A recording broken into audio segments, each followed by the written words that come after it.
अध्ययन करेंगे पाठ 9 टिकट एल्बम। तो सभी बच्चे ध्यान दें। अब राजप्पा को कोई नहीं पूछता। आजकल सबके सब नागराजन को घेरे रहते। नागराजन घमंडी हो गया है। राजप्पा सारे लड़कों में कहता फिरता, पर लड़के भला कहाँ उसकी बातों पर ध्यान देते। नागराजन के मामा जी ने सिंगापुर से एक एल्बम भिजवाया था, वह लड़कों को दिखाया करता। सुबह पहली घंटी के बजने तक सभी लड़के नागराजन को घेर कर एल्बम देखा करते। आधी छुट्टी के वक्त भी उसके आसपास लड़कों का जमघट लगा रहता। कई लोग टोलियों में उसके घर तक हो आए। नागराजन शांतिपूर्वक सभी को अपना एल्बम दिखाता, पर किसी को हाथ नहीं लगाने देता। एल्बम को गोद में रख लेता और एक एक पन्ना पलटता। उसके बस देखकर खुश होते।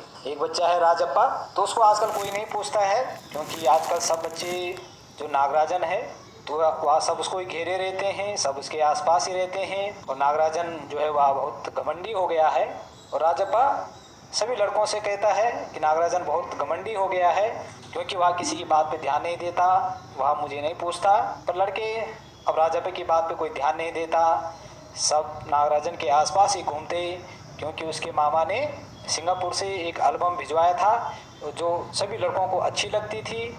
और जब सभी बच्चे छुट्टी के वक्त नागराजन को घेर लेते, उसकी एल्बम देखा करते थे। सब ग्रुप में खड़े हो जाया करते थे और एक एक करके सब उसकी एल्बम देखा करते थे नागराजन की। लेकिन राजप्पा को अब कोई नहीं पूछता, उससे कोई बातें भी नहीं करता।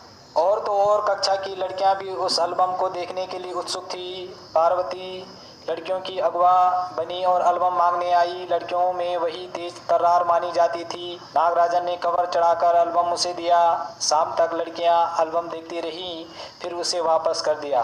तो कक्षा में लड़के तो देखते ही थे, नागराजन के एल्बम को देखते ही थे, लेकिन लड़कियां भी बड़ी उत्सुकता से बड़े प्यार से उसकी एल्बम देखा करती थी। और लड़कियों में जो पार्वती थी वह सब लड़कियों में बहुत तेज तर्रार थी, और वह भी नागराजन की एल्बम देखा करती थी सभी लड़कियां। अब राजप्पा के एल्बम को कोई पूछने वाला नहीं था। वाकई उसकी शान अब घट गई थी। राजप्पा के एल्बम की लड़कों में काफ़ी तारीफ रही थी। मधुमक्खी की तरह उसने एक एक करके टिकट जमा किए थे। उसे तो बस एक ही धुन सवार थी। सुबह 8 बजे वह घर से निकल पड़ता, टिकट जमा करने वाले सारे लड़कों के चक्कर लगाता। 2 ऑस्ट्रेलिया के टिकटों के बदले एक फिनलैंड का टिकट लेता, 2 पाकिस्तान के बदले एक रूस का। बस शाम जैसे ही घर लौटता, बस्ता कोने में पटाकर अम्मा से तबेना लेकर निकल की जेब में भर लेता और खड़े खड़े काफ़ी पीकर निकल जाता। 4 मील दूर अपने दोस्त के घर से कर्नाटक का टिकट लेने पगडंडियों में होकर भागता। राजप्पा की एल्बम को पूछने वाला कोई नहीं था। वाकई उसकी शान घट गई थी। और राजप्पा की जो एल्बम थी, सभी लड़के उसकी बड़ी तारीफ किया करते थे।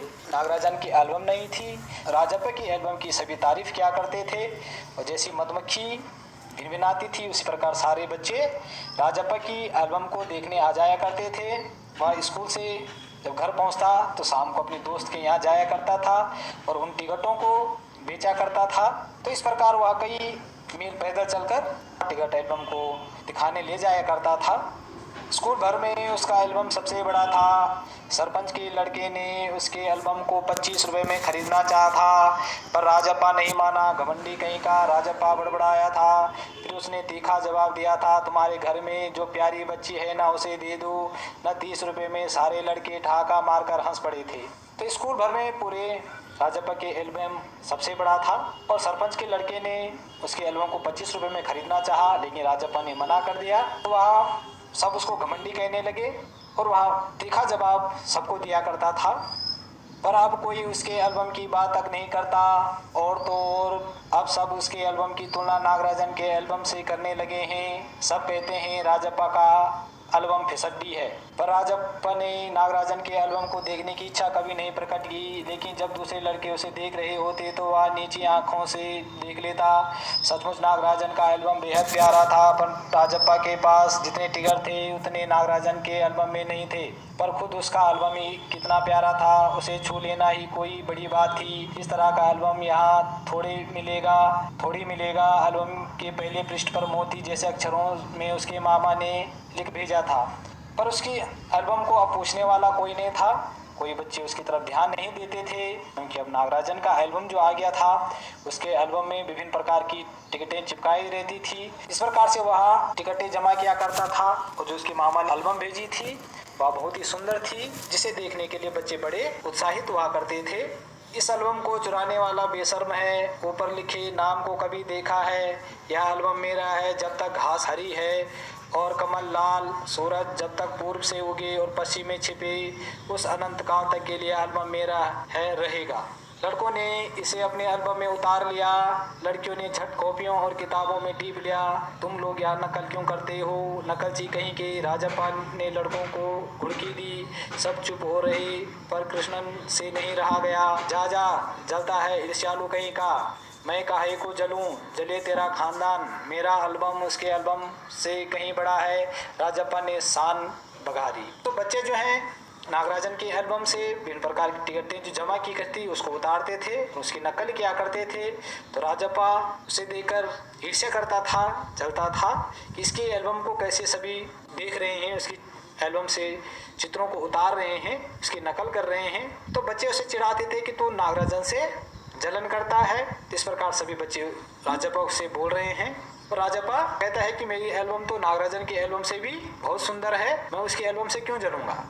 अरे उसके पास जो टिकटें हैं वहाँ हैं कहीं तेरे पास, सब क्यों, बस एक इंडोनेशिया का टिकट दिखा दो। अरे पानी भरोगे, हाँ कृष्ण ने छेड़ा, पर मेरे पास जो टिकट है वह कहाँ है उसके पास। राजप्पा ने फिर ललकारा, उसके पास जो टिकट है वही दिखा दो। कृष्णन भी कम नहीं था। ठीक है 10 रुपए की शर्त, मेरे वाली टिकट दिखा दो, तुम्हारा एल्बम कोड़ा है। कृष्णन चीख, हाँ कोड़ा, लड़के जैसे कोरस गाने लगे। तो बच्चे बोलने लगे कि भाई हमारे पास भी टिकट है। राजप्पा के लिए बोलने लगे कि हमारे पास भी टिकट है, ऐसी टिकटें हमारे पास है, तेरे पास कहाँ है। मेरे पास तो अलग अलग प्रकार की टिकटें हैं, तेरे पास ये टिकटें कहाँ हैं। मेरे पास देश की टिकट है, तेरे पास तो नहीं है, ऐसी टिकटें तेरे पास है ही नहीं है। तो लड़के इस प्रकार से राजप्पा को चढ़ाने लग गए। राजप्पा को लगा अपने एल्बम के बारे में बातें करना फालतू है, उसने कितनी मेहनत और लगन से टिकट बटोरे हैं। सिंगापुर से आए इस एक पार्सल ने नागराजन को एक ही दिन में मशहूर कर दिया, पर दोनों में कितना अंतर है, ये लड़के क्या समझेंगे। राजप्पा मन ही मन कुड़ रहा था। स्कूल जाना अब खलने लगा था, और लड़कों के सामने जाने में शर्म आने लगी। आमतौर पर शनिवार रविवार को टिकट की खोज में लगा रहता, परंतु अब घर घुसा हो गया था। दिन में कई बार एल्बम को पलटता रहता, रात को लेट जाता, सहसा जाने क्या सोचकर उड़ता, ट्रंक खोलकर एल्बम निकालता और एक बार पूरा देख जाता।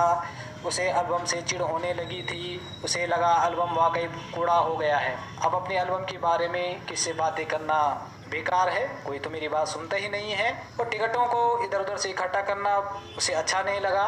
वह घर जाता था और अपनी एल्बम देखा करता था, अपने एल्बम को अपने पास रखा करता था। तो उसने गौर से देखा, उसने देखा वाकई उसकी जो एल्बम है वह किसी काम की नहीं है, जिसमें उसने विभिन्न प्रकार की टिकटें हैं, अलग अलग देश की टिकटें इकट्ठे करके चिपका रखी है। वह एल्बम उसकी अब बेकार हो चुकी है, वह वाकई किसी काम की नहीं है। उस दिन शाम उसने जैसे तय कर लिया था, वह नागराजन के घर गया। अब कोई कितना अपमान रहे सही, नागराजन के साथ अचानक एक एल्बम लगा है, बस यही ना। वह क्या जाने टिकट कैसे जमा किए जाते हैं, एक एक टिकट की क्या कीमत होती है, वह भला क्या समझे। सोचता होगा टिकट जितना बड़ा होगा वह उतना ही कीमती होगा, या फिर सोचता होगा बड़े देश का टिकट कीमती होगा, वह भला क्या समझे। तो उस दिन उसने शाम को तय किया कि वह नागराजन के घर गया। अब उसने कहा इतना अपमान कौन सहे। तो नागराजन के हाथ अचानक एक एल्बम लगा। वहाँ कौन सी टिकट उसने अपने आप उसने इकट्ठी की थी, मैंने तो इधर से टिकटें इकट्ठी कर विभिन्न देश की, अलग अलग देश की टिकटें बड़ी मेहनत से इकट्ठी की है, तब जाके एक एल्बम बनाई। नागराजन को तो ऐसे ही टिकटें मिल गई है, जिससे वह बड़ा घमंडी हो चला है। उसके पास जितने भी फालतू टिकट हैं उन्हें टरका कर उससे अच्छे टिकट झाड़ लेगा, कितनों को तो उसने यूं ही उल्लू बनाया है, कितनी चालबाजी करनी पड़ती है। नागराजन भला किस खेत की मूली है। राजप्पा नागराजन के घर पहुंचकर ऊपर गया, चूंकि वहाँ अक्सर आया जाया करता था तो सो किसी ने नहीं टोका। ऊपर पहुंचकर वह नागराजन की मेज के पास पड़ी कुर्सी पर बैठ गया। कुछ देर बाद नागराजन की बहन कामाक्षी ऊपर आई तो राजप्पन ने सोचा उसके पास जितने फालतू टिकटें हैं उनको मैं टरका टरकम उनको चुरा लेता हूँ और उन टिकट जो अच्छी अच्छी टिकटें हैं उनको उसको फाड़ के फेंक दूंगा। मैंने तो कितनों को उल्लू बनाया है, कितनी चालबाजी से मैंने सबको बेवकूफ़ बनाया है। तो नागराजन क्या चीज़ है, उसको मैं यूं ही बेवकूफ़ बना दूंगा। राजप्पा नागराजन के घर जाता है तो वह अक्सर उसके घर आ जाया करता था, तो उसके घर वालों ने भी उसको रोका नहीं, तो वह सीधे नागराजन के कमरे पे जा पहुंचा।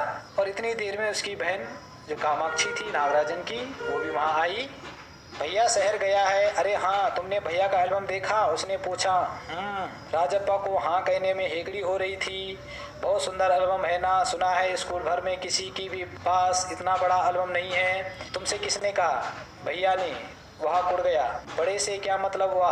आकार में बड़ा हुआ तो एल्बम बड़ा हो गया। उसकी चिड़चिड़ाहट साफ थी। तो इतने में नागराजन की बहन कामाक्षी वहाँ ऊपर उसके कमरे में आती है जहाँ राजप्पा था। वहाँ कहती थी, अरे भैया तो शहर गए हुए हैं। हाँ, तुमने एक बात सुनी है? भैया का जो एल्बम है वह बहुत ही सुंदर है। तो राजप्पा कहता है, सुना है कि उसका एल्बम बहुत बड़ा है। तो वह चिढ़ते हुए बोला, बड़ा है तो क्या हुआ, एल्बम बड़े होने से एल्बम सुंदर थोड़ी हो जाएगी। तो वह उसे देखकर चिढ़ रहा था, नागराजन के एल्बम को देखकर। कामाक्षी कुछ देर तक वहीं रही, फिर नीचे चली गई। राजप्पा मेज पर बिखरी किताबों को टटोलने लगा। अचानक उसका हाथ दराज के ताले से टकरा गया। उसने ताले को खींचकर देखा, बंद था। क्यों ना उसे खोलकर देख लिया जाए। मेज पर से उसने चाबी ढूंढ निकाली। सीढ़ियों के पास जाकर उसने एक बार झांक कर देखा, फिर जल्दी से दराज खोली। एल्बम ऊपर ही रखा हुआ था। पहला पृष्ठ खोला, उन वाक्यों को उसने दोबारा पढ़ा। उसका दिल तेजी से धड़कने लगा।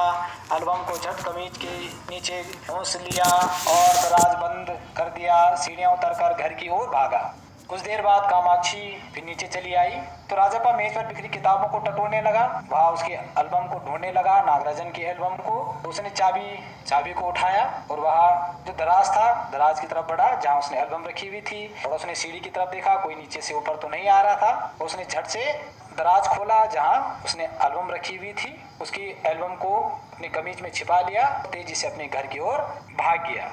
घर जाकर सीधा पुस्तक की अलमारी के पास गया और पीछे की ओर एल्बम छिपा दिया। उसने बाहर आकर झांका, पूरा शरीर जैसे जलने लगा था, गला सूख रहा था और चेहरा तमतमाने लगा था। रात 8 बजे अप्पू आया। हाथ पांव हिलाकर उसने पूरी बात कह सुनाई। सुनो, तुमने नागराजन का एल्बम हो गया। हम दोनों शहर गए हुए थे, लौटकर देखा तो एल्बम गायब। राजप्पा चुप रहा। उसने अप्पू को किसी तरह टाला। उसके जाते ही उसने झट कमरे का दरवाजा भिड़ा लिया और अलमारी के पीछे से एल्बम निकाल कर देखा। उसे फिर छिपा दिया। डर था कहीं कोई देख न ले। वह एल्बम उसने छिपा दी थी। और रात के 8 बजे थे। अपने घर में अप्पू उसके घर आया और उसने राजप्पा से बोला कि तुमने सुना है कि नागराजन की एल्बम जो है वह चोरी हो गई, कहीं खो गई है। तो राजप्पा ने उसकी तरफ ज़्यादा ध्यान नहीं दिया और इतने में अप्पू घर चले गया। राजप्पा ने दरवाजे बंद कर दिए, जो एल्बम थी उसे और कहीं छिपा दिया, कहीं कोई देख ना ले। रात में खाना नहीं खाया, पेट जैसे भरा हुआ था। सारा घर चिंतित हो गया। उसका चेहरा भयानक हो गया था। रात उसने सोने की कोशिश की पर नींद नहीं आई।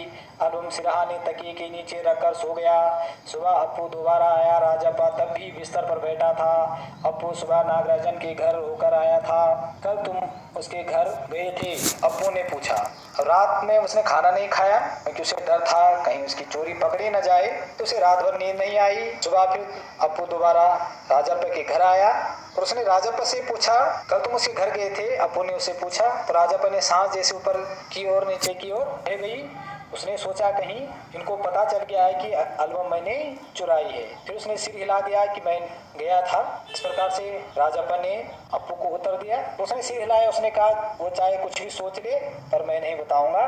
कामाक्षी ने कहा था कि हमारे जाने के बाद खाली तुम वहाँ आए थे। अप्पू बोला। राजप्पा को समझते देर नहीं लगी कि अब सब उस पर शक करने लगे हैं। कल रात से नागराजन लगातार रोए जा रहा है, उसके पापा शायद पुलिस को खबर दे। अप्पू ने फिर कहा। राजप्पा फिर भी चुप रहा। उसके पापा डीएसपी के दफ्तर में ही तो काम करते हैं, बस यह पलक झपक दे और पुलिस की फौज हाजिर। अप्पू जैसे आग में घी डाल रहा था। तो अप्पू ने कहा कि जब कामाक्षी नीचे आ गई थी तो वहाँ तुम अकेले बैठे थे। राजप्पा ने उसे समझते हुए देने लगी कि इनको शक हो गया है कि कहीं मैंने ही उसकी एल्बम चुराई है।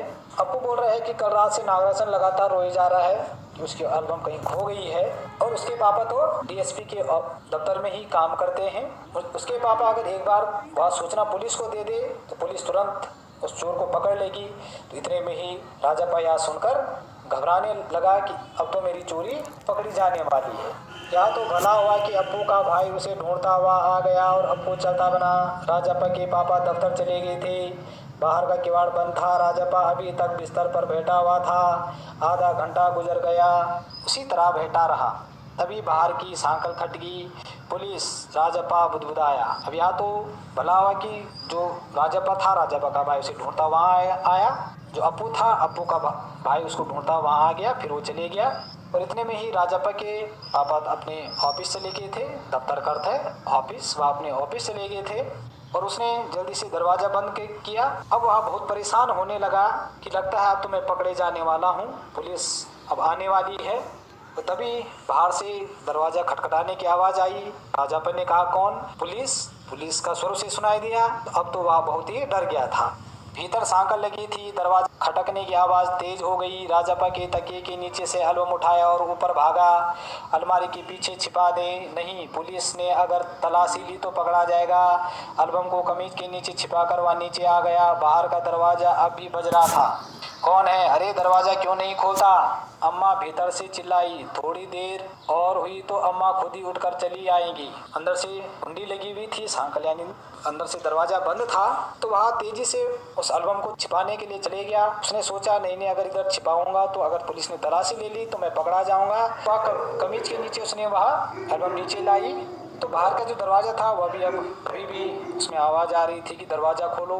इतने में उसकी मम्मी बोली कि कौन है? दरवाज़ा क्यों नहीं खोलता? उसकी अम्मी चिल्ला रही थी, कोई बाहर है, जरा देख दरवाज़ा खोल। तो उसने सोचा इतनी देर में तो अम्मी खुद ही दरवाज़ा खोलने चली जाएगी। राजप्पा पिछवाड़े की ओर भागा। जल्दी से बाथरूम में घुसकर दरवाज़ा बंद कर लिया। अम्मा ने अंगीठी पर गर्म पानी की देगची चढ़ा रखी थी। उसने एल्बम को अंगीठी में डाल दिया। एल्बम जलने लगा। कितने प्यारे टिगर थे। राजप्पा की आंखों में आंसू आ गए।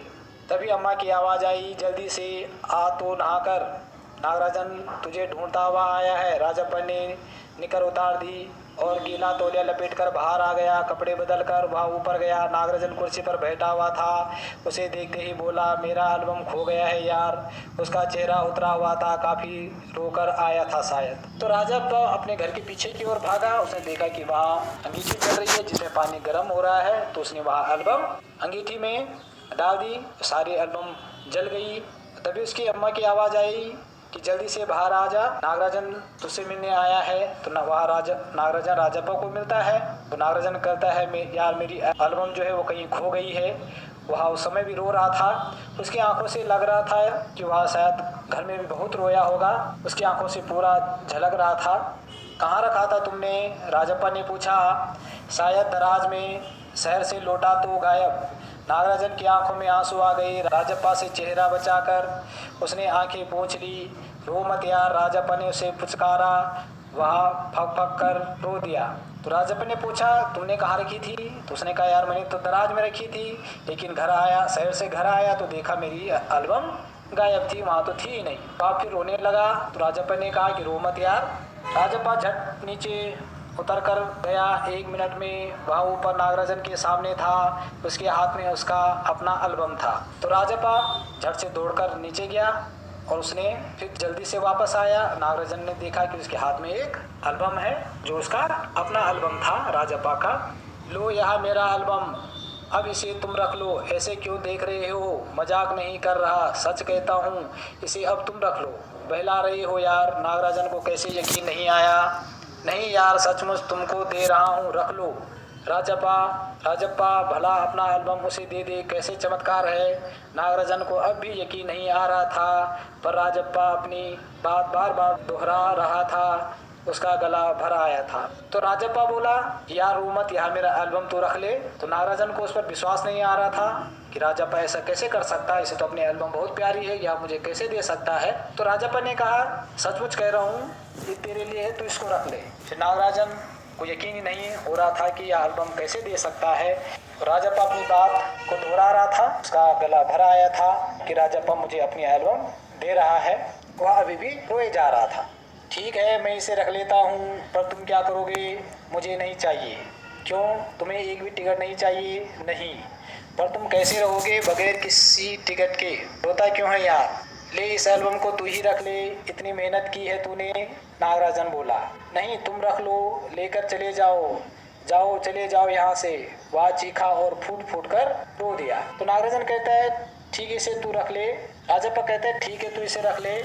राजप्पा बोलता है, ठीक है इसे तू रख ले, लेकिन फिर कहता है कि तू क्या करेगा? तो राजा बोलता है, मुझे नहीं चाहिए। फिर नागराजन बोलता है कि तुझे तो टिकट इतनी प्यारी है, मेहनत से तूने इस टिकट को इकट्ठा किया है, तो एल्बम बहुत प्यारी है। तो राजप्पा कहता, मुझे बिल्कुल नहीं चाहिए, इसको तू रख ले यार। तो वह उसे देता भी है और रोता भी है। तो जब नागराजन उसकी एल्बम वापस करता है कि नहीं नहीं मुझे तो नहीं चाहिए, तेरी एल्बम नहीं चाहिए, ये सब तू रख ले, तो वह उस पर चीखता है, नहीं तू इसको रख ले यार, मुझे नहीं चाहिए। फिर राजप्पा फूट फूट कर रोने लगता है। नागराजन की समझ में कुछ नहीं आया। वह एल्बम लेकर नीचे उतर गया, कमीज से आंखें पोंछा और राजप्पा भी नीचे उतर आया। दोनों साथ साथ दरवाजे तक आए। बहुत बहुत धन्यवाद, मैं घर चलूं। नागराजन सीढ़ियां उतरने लगा। सुनो राजू, राजप्पा ने पुकारा। नागराजन ने उसे पलट कर देखा। एल्बम दे दो, मैं आज रात जी भर कर इसे देखना चाहता हूँ। कल सुबह तुम्हें दे जाऊंगा। ठीक है। नागराजन ने उसे एल्बम लौटा दी और चला गया। राजप्पा ऊपर आया, उसने दरवाजा बंद कर लिया और एल्बम को छाती से लगाकर फूट फूट कर रो दिया। तो